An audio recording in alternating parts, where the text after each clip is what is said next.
that bill is passed. I'm a member of Parliament. So I know that the executive cannot tell Parliament what timelines to use. It doesn't happen. Our constitution bars that from happening. Okay. So one of the things at committee level, Parliament will work on it. There are many, many bills that are pending in Parliament that I speak to you. Nobody can accuse Parliament of deliberately wasting time because I have to go through the process. But I'm saying that all of this would have been avoided if Haruna and his party were committed to getting that bill passed. And if President Akufo-Addo had signed that bill, if they had not instigated elements to go and purport to file a case to frustrate the process.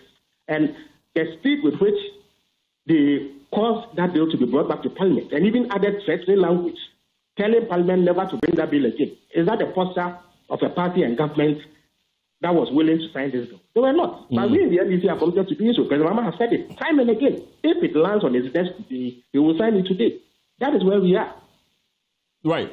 Well, there are several accusations, as I mentioned earlier. One of them is from the minority saying that President John Mahama recently did mention that LGBTQ activities are not major issues on the table. They are more bread and butter issues that are supposed to be dealt with. They say that is hypocrisy on the part of the NDC, which campaigned against the MPP of failing to sign this. And now you're in government saying that this is not a major issue on the table. Another waste of time. You know, the MPP, they specialize in wasting the time of everybody. Carlos, when you woke up this morning, is the first thing that mattered to you LGBT? Was it not about how you are going to live your life today, how you are going to find food to eat, how you will come to work, how to earn a salary, and how to make sure that ends meet? When you come to Ghana today and you list the issues that affect people, is that bill the number one priority of every Ghanaian? It is not. It has not that it is not something that will addressed when the time comes. That is what the president said. The president spoke with pointers. And Carlos, you have the tape of the president when he went to Philadelphia. Indeed, that is the place where he made that statement. In his interactions with the CSOs, he only referenced that statement he had made. That the West and other partners continue to have pressure for this to be done. And he says that as a country, the things that matter the most are the issues that affect the well-being of the Ghanaian. And how does the president saying this mean that LGBTQ is not important?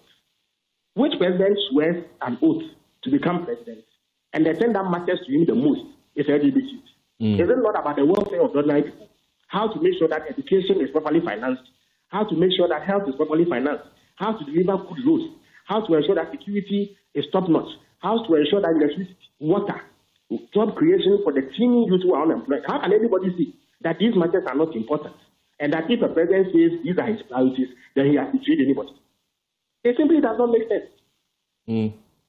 Well, they're also calling on you to apologize to the clergymen what is there to apologize and women. Carlos, you are telling me that all the people who are watching you today, the thing that matters to them the most is LGBTQ and not their welfare. Is that what the NDP is pushing? So the president should go and apologize for making the welfare of Ghanaians his priority. Is that what they are calling for? Where is the logic in this? Why did the NDP waste our time in the manner that they do? Right. The president should apologize for saying that making sure that the youth of Ghana have jobs is a priority. He should apologize for saying that. Is that what the NDP is calling for? And they hold a whole press conference and put it out. Indeed, if it was a priority for them, why did they not sign it when they were in power? When did it become a priority for the NPP? Only when they left power. Right.